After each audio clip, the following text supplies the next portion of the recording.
Wa anhu, some, idha stayqadha ahadukum min nawmihi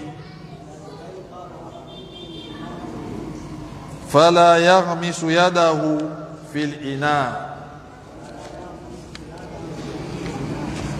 hatta yaghsilaha thalatha fa innahu la yadri ayna batat yaduhu.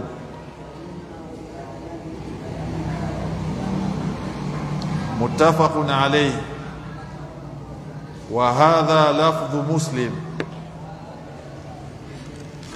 Wa anhu, neno hili tulilieleza katika hadithi zilizopita. Linakusudia nini tukisema au wakisema wa anhu?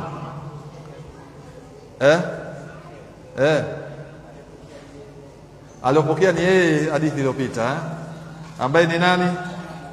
Abu Huraira radhiyallahu anhu.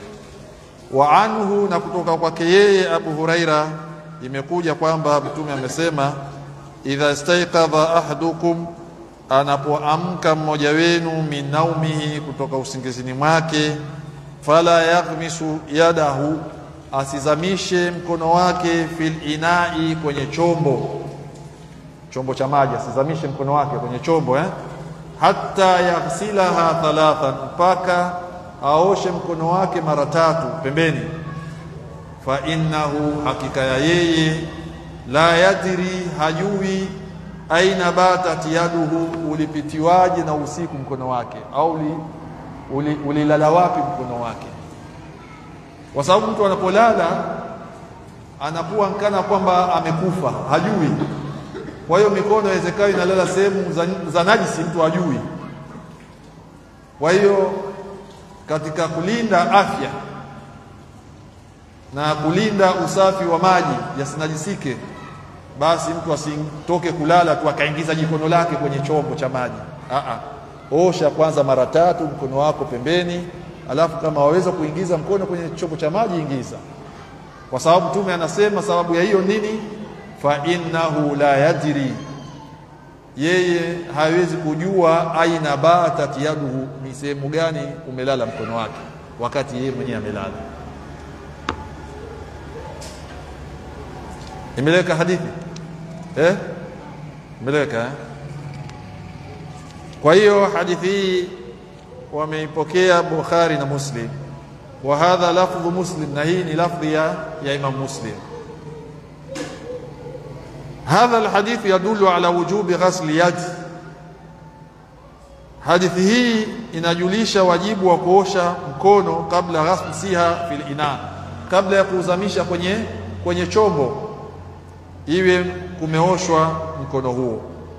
Liman qama min naumi al-layl, kwa yule ambaye amesimama kutoka kwenye usingizi wa usiku. Wa innama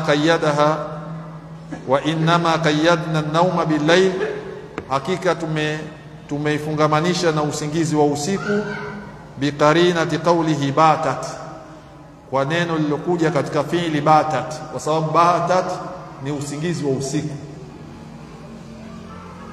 Fa innahu la yadri aina batat, tumeelewana kwa sababu bata ni kupitiwa na usiku, au mtu kulala usingizi wa usiku.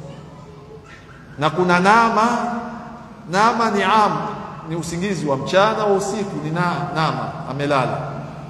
Kwa hiyo hapa hadithi inazungumzia nyakati za usiku, na ni usingizi mara nyingi wa usiku, ni mtu anakuwa katika istighraq, amezama zaidi kwenye usingizi. Unajua usingizi wa usiku ndio mtu anakuwa yuko dipu sana kuliko usingizi wa mchana.